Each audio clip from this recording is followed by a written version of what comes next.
Olá pessoal do YouTube, eu sou Aloysio Mendes, esse é mais um Atos e Relatos do projeto Adicionar Pensadores em Foco da Universidade Federal do Sul da Bahia. Hoje contamos com a presença do professor Marcos Matraca. Ele é um sociólogo com doutorado em ensino da ciência.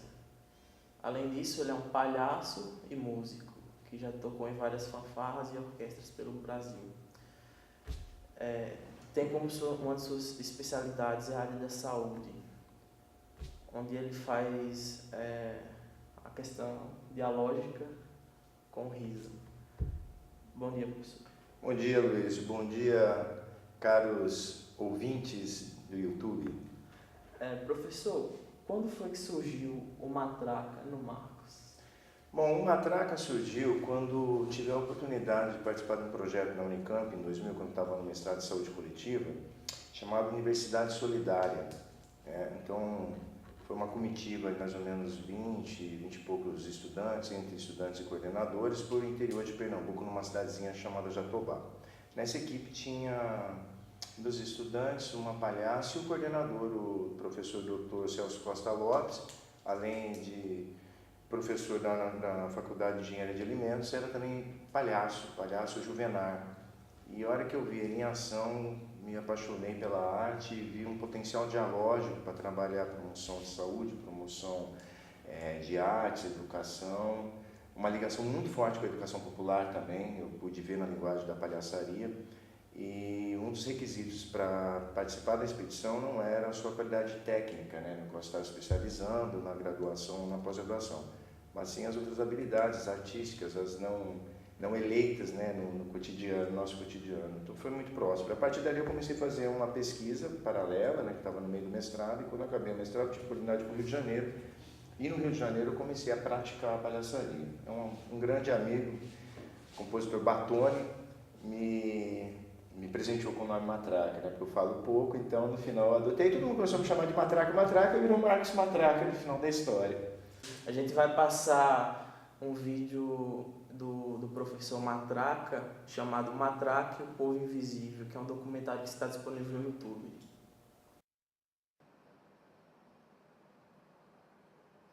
Desde 1993, eu venho utilizando o lúdico como estratégia para trabalhar tanto a educação não formal como a educação formal. Essas estratégias passaram desde as artes plásticas até a música.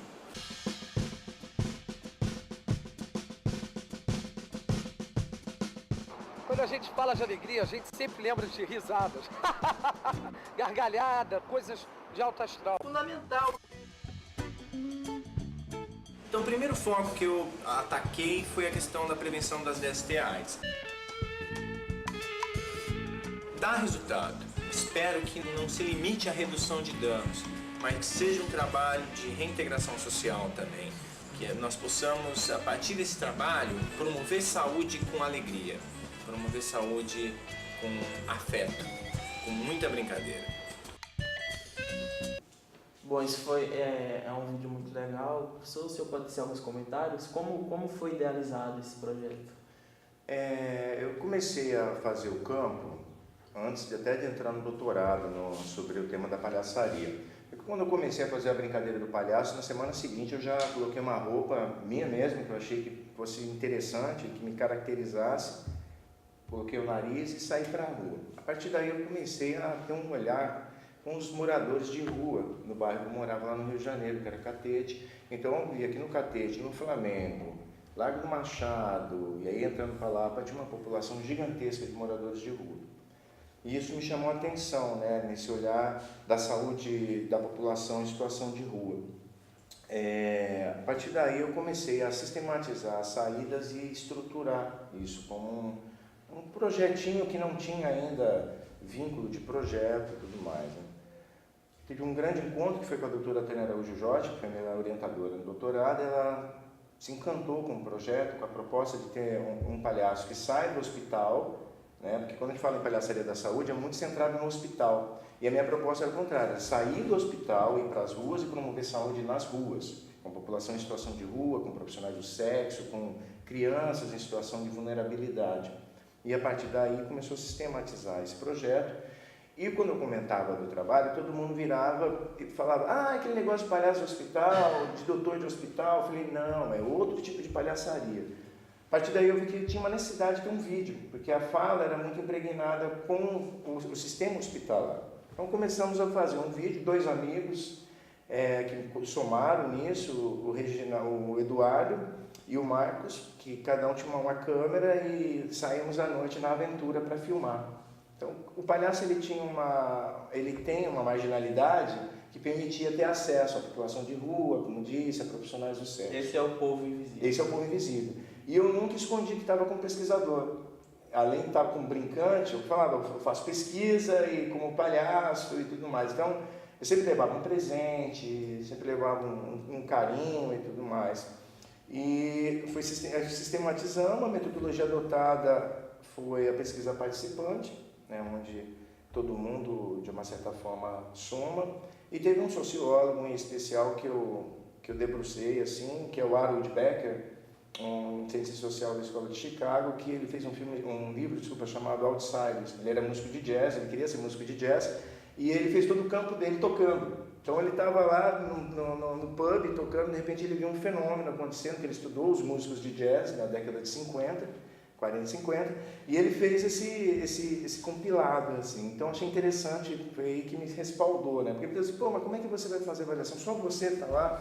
E nessa busca eu achei essa pesquisa do Harold Becker, que é bem interessante, que acabou me respaldando para poder fazer o meu campo e tudo mais. Então o filme acabou sendo feito em um mês, mais ou menos, em captar a imagem, levar para a edição, fazer a trilha. Eu fiz algumas músicas, tive a benção do Benegão também, né? Do Benegão Seletores de Frequência, liberar uma música para ser anexado no documentário. Outros amigos, eu fui para a Argentina, fiz uma dança de palhaço, conheci alguns tangueiros que me deram um tango para poder anexar. Então foi um trabalho bem colaborativo, né? E a ideia era ter esse documentário para mostrar, o meu trabalho é esse, ele se diferencia da palhaçaria de hospital porque minha preocupação é a rua, é a promoção da rua, é o acesso à rua, é dar voz para esses que não têm voz.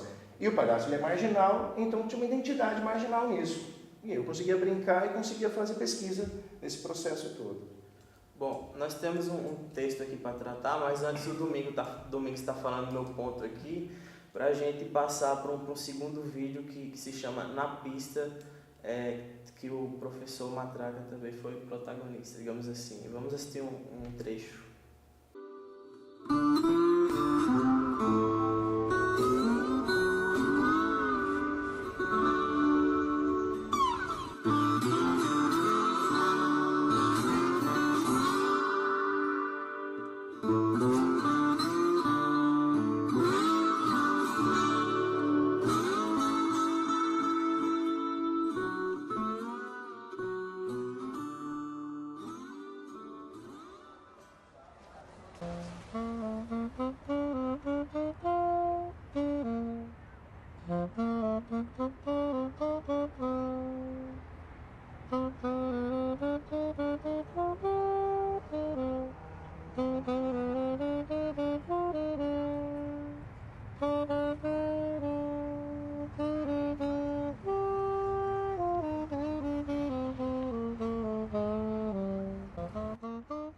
Seção 2 da Saúde. Artigo 196. Garantido mediante as políticas sociais e econômicas. Oi, Pois não. tudo bem? Ué, qualquer tipo de filmagem aqui tem que ter autorização do 21º andar. Tá? Eu não sabia, eu não sou daqui. Eu não sou daqui, eu não sabia. Tá bom, então paramos. Tá bom, desculpa, eu não sabia. Ai, ui, ui, ui, ui, escorregando no bagaço da laranja. Tava no arraial de sapato furado, de sapato rasgado, de sapato furado. Tava andando e escorreguei no bagaço da laranja. Tava andando e escorreguei. Bom, nesse vídeo que foi gravado em frente ao Palácio do Planalto em Brasília, a polícia impediu que ele terminasse de fazer a gravação. Então eu gostaria que o senhor terminasse aquela fala. Eu até deixei aqui um pedaço do artigo 196 que fala sobre saúde. O senhor gostaria de falar alguma coisa relacionada? Onde que está isso aqui? Aqui no final, sim. A saúde é um direito de todos e dever do Estado, garantido mediante políticas sociais e econômicas que visem a redução do risco de doença e de outros agravos e ao acesso universal, igualitário às ações e serviços para promoção, proteção e recuperação. Não é mentira! Tá aqui, ó, tá escrito aqui, na Constituição Federal. Não é mentira! E essa era brincadeira. Então fomos lá, fizemos esse filme em Brasília, e foi uma situação muito engraçada que aconteceu, que estava eu e meu outro camarada, Marcos Franklin, que é um cinegrafista, educador popular também. Chegamos na rodoviária de Brasília e falamos, então tá, a gente desce a escada aqui, nós nos encontramos lá embaixo para fazer a captação. Mas por uma causa do destino, ele desceu a escada errada e eu desci outra escada, ele foi para um lado, eu fui para o outro, e a hora que eu desci a escada, eu caí numa roda de jovens e crianças e adolescentes em situação de rua, com muito solvente, tinha muito solvente, assim, você chegava, o cheiro já era uma outra história. Então, na hora que eu cheguei, Giro Palhaço, todo mundo veio para cima, e eu estava com uma bolsa cheia de nariz de palhaço, eu comecei a distribuir nariz de palhaço para todo quanto é morador de rua. Então foi uma cena muito bonita, engraçada, mas assim, séria, porque você está promovendo um espaço de respiro, porque é um espaço de muita repressão. Então ficavam situações assim, relatos, por exemplo, que eu vi das crianças, uma mãe contando, olha, eu trabalho vendendo coisas na rua. Se eu coloco meu filho para vender bala, o comerciante ali da frente denuncia para a polícia vem aqui e me prende porque vai estar alegando que eu estou explorando ele. Se eu deixo meu filho sozinho na rua e eu preciso trabalhar, em menos de 2 dias ele já está no solvente, porque a criança começa a se sentir acuada, triste e tudo mais. Então é uma situação gravíssima que estava ali do lado da esplanada dos ministérios, né? Desencontramos, a hora que nós nos encontramos, ele, por onde você estava? Eu falei, cara, aconteceu uma coisa fantástica, assim, né? Tem uma foto que está todo mundo de nariz e tal, no filme aparece essa cena, assim. Aí voltamos no dia seguinte, né? E fizemos algumas captações, mas o dia seguinte foi um pouco mais tenso, porque tinha um dono da história ali, né? Então, na hora que nós chegamos, o dono da história já chegou enquadrando a gente, aí pegamos a câmera e falou, tá aqui, ó, se quiser levar a câmera, tá aqui, se não quiser levar, não tá, nós não estamos aqui para querer fazer promoção de nada, nós estamos aqui para relatar uma situação que vocês estão vivendo de uma maneira brincante, mas séria, né? Aí entendeu e fizemos toda essa nossa captação e a partir daí começou esse processo de edição do filme. Ele tem 6 minutos, menorzinho esse filme, né? Mas a ideia era mostrar um pouco dessa realidade de Brasília, que o céu é lindo, a cidade é bela, mas tem sérios problemas sociais também lá, e principalmente no que diz respeito à infância e adolescência, né? Perfeito. Agora vamos... Desses trabalhos, o senhor extraiu um artigo com a doutora Tânia de Araújo Jorge, intitulado Inovação nas práticas de promoção da saúde por meio da arte e da palhaçaria, a ideologia do riso registrada em vídeos documentários nas experiências de campo. O senhor usa um conceito chamado de ideologia do riso. O senhor pode explicar um pouco? A ideologia do riso foi a coluna metodológica do meu doutorado, né? Então, na prática que eu já desenvolvia com outros parceiros lá, o Gert Wimmer também, que é um outro camarada, pesquisador, sanitarista que assina esse texto também, eu tive a oportunidade de ficar com ele como coordenador da unidade de saúde durante 3 anos, apoiando, trabalhando, fazendo extensão nessa unidade de saúde, num bairro lá do Rio de Janeiro chamado Pavãozinho Cantagalo. Então, nós carinhosamente apelidamos essa unidade de saúde de Unidade Cultural de Saúde. Então, nós mudamos toda a lógica desse espaço. Então, onde tinha panfletos de propaganda, nós enchemos de poesia. A sala de espera não tinha mais canal aberto. Ou era shows com músicas que nós selecionávamos, ou filmes de humor, como Charlie Chaplin, Buster Keaton, Mazzaropi. Então, nós vimos que dava um resultado diferenciado na hora que o usuário chegava. Além de muitas festas, em toda semana a gente fazia uma festa, ou pelo menos todo mês tinha uma festa na unidade. A unidade começou a entrar num tempo que as pessoas iam para lá, o usuário ia para lá, não para se medicar ou para buscar uma assistência, mas para ir lá para bater um papo, para ouvir uma música, porque todo residente que chegava, a primeira coisa que nós perguntávamos é: você toca alguma coisa? Você tem alguma habilidade artística? Porque a técnica nós já conhecemos, nós queremos outra habilidade. Então tivemos a oportunidade de ter grupo de choro dentro da unidade de saúde, palhaçaria, brincantes e educação permanente. E nós vimos que isso dá resultado e começou a melhorar a qualidade daquele território. Então, a dialogia do riso, o que é? A junção do conceito da dialogia de Bakhtin, né, que propõe um processo dialógico nas relações, onde nenhum é maior que o outro, como Paulo Freire coloca, e o riso é essa potência de você abrir a sua boca e abrir um sorrisão, e é a linguagem mais curta que a gente pode ser entre dois seres humanos. Quando um abre o sorriso para o outro, já tem um código de comunicação. Então, por que para falar de coisas sérias, para discutir coisas tensas, por que tem que ser sério e sisudo? Por que não pode ter riso, não pode ter diálogo, não pode ter brincadeira? Porque toda reunião, principalmente no campo acadêmico, é tenso. Né? Por que não pode ser mais leve? Por que no meio da reunião nós não podemos falar uma poesia? Por que no meio da reunião nós vamos cantar uma música? Vamos dar uma risada? Vamos brincar um pouquinho? Mas isso não quer dizer que vai perder a legitimidade e a seriedade do trabalho, muito pelo contrário. É um outro tipo de relação que a gente estabelece.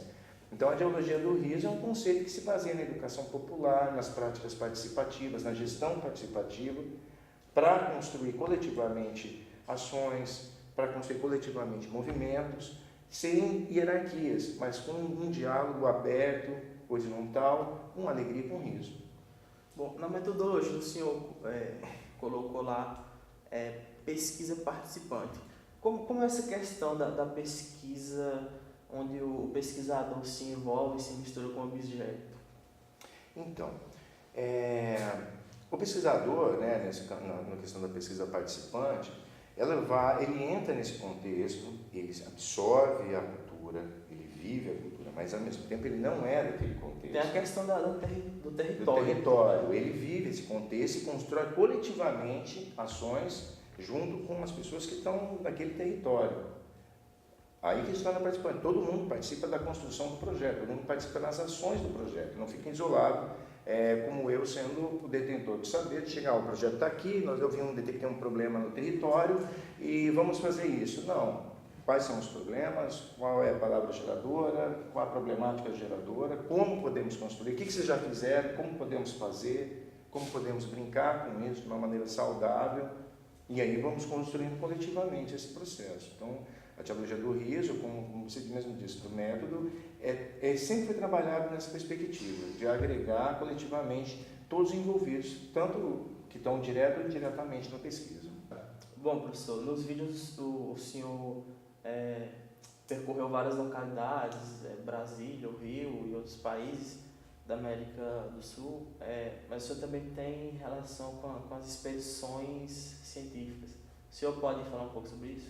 Claro, não, as expedições científicas do Brasil Sem Miséria é uma experiência muito bacana que eu tive a oportunidade de participar, colaborar da construção disso, do Instituto Oswaldo Cruz, coordenado pela doutora Tânia de Araújo Jorge. Todas as universidades têm? Não, essa daí é só da Fundação Oswaldo Cruz. E a Fundação Oswaldo Cruz teve um acordo ministerial entre o Ministério do Desenvolvimento Social e a Fiocruz, onde fizemos pesquisas, teve a CAPES, cedeu algumas bolsas de estudo para fazer pesquisa sobre o Brasil Sem Miséria. Né? E é ali que eu tive a oportunidade de fazer um pós-doutorado sobre o Brasil Sem Miséria e as expedições científicas, né, que nós fomos fazendo. A primeira expedição foi numa cidade chamada... sumiu o nome? O nome da cidade é para Jatobá, já fui para Jatobá, né? Sumiu, Então nós fizemos, eu pude participar de mais ou menos 3 a 4 expedições. Uma foi no Acre, em Rio Branco, outra foi em Pernambuco, né? A cidade, me sumiu o nome, não posso esquecer o nome dessa cidade, volta tudo, vai tudo bem. Caraca, como que é o nome da cidade mesmo que eu fui? Pode ir. Pode ir? Né? Então volta. As expedições, então, aconteceram em algumas cidades do país, alguns estados, né? Pernambuco, Acre e Rio de Janeiro. A última que eu participei foi no Rio de Janeiro, foi uma mini expedição numa cidade chamada Miracema. Ocupamos uma escola pública e ficamos uma semana na cidade fazendo festa.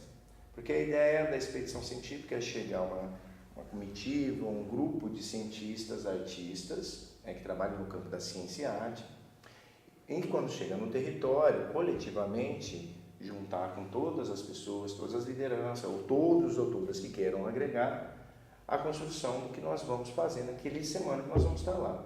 E aí entra em vários campos, né? Então, os indicadores falam, por exemplo, aqui tem problema sério de chagas, aqui temos que trabalhar a questão das chagas, a questão do Zika vírus, a questão da formação dos professores. Fizemos várias brincadeiras e algumas oficinas, né? Entre as palhaçaria, a radiológica do som. Teve uma experiência muito interessante em Pernambuco, que nós ocupamos 3 escolas públicas e elas não se falavam. E a ação do Palhaço Matraca de percorrer a cidade, tocando, eu descobri que tinham vários músicos na cidade, vários jovens músicos, que não se conversavam, por bobagem mesmo, sabe? Briguinha ali, briguinha lá e tal. E numa feira de ciência, eu consegui juntar três escolas com todos os estudantes que faziam música, e aí fizemos uma grande banda só tocando frevo. Então foi um momento muito bonito, assim, né? Da potência que tem uma expedição que chega numa cidade e coletivamente começa a construir e pensar a ciência de uma forma lúdica, brincante, participativa, feliz, estimular as escolas a voltar a fazer as feiras de ciência, ocupar a rua com arte, ocupar a rua com ciência, com alegria. Então essa foi a brincadeira das expedições científicas. Elas não pararam, elas continuam, a Fundação Oswaldo Cruz continua com esse projeto. E espero que em breve as expedições cheguem na nossa casa aqui na Universidade Federal do Sul da Bahia, em Teixeira de Freitas, aqui no nosso campus, né? Bom, vamos encerrar agora. Muito obrigado, professor. Agradecimentos? Rapaz, eu quero agradecer você, Luiz, pelo programa, parabéns pela iniciativa. Obrigado. Né? Agradecer os nossos técnicos que estão aqui também. Domingues e o Rafa. E que o seu programa prospere, né? Porque é muito interessante essa proposta de fazer esse bate-papo com cientistas, artistas, lideranças e potencializar o que tem de bom aqui, né, na cidade, na universidade. Assim, parabéns e conte comigo, espero em breve voltar para conversarmos sobre outras coisas. Muito obrigado, professor.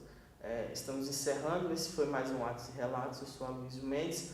Os textos e os vídeos do professor Matraca vão estar nas referências desse vídeo e até a próxima.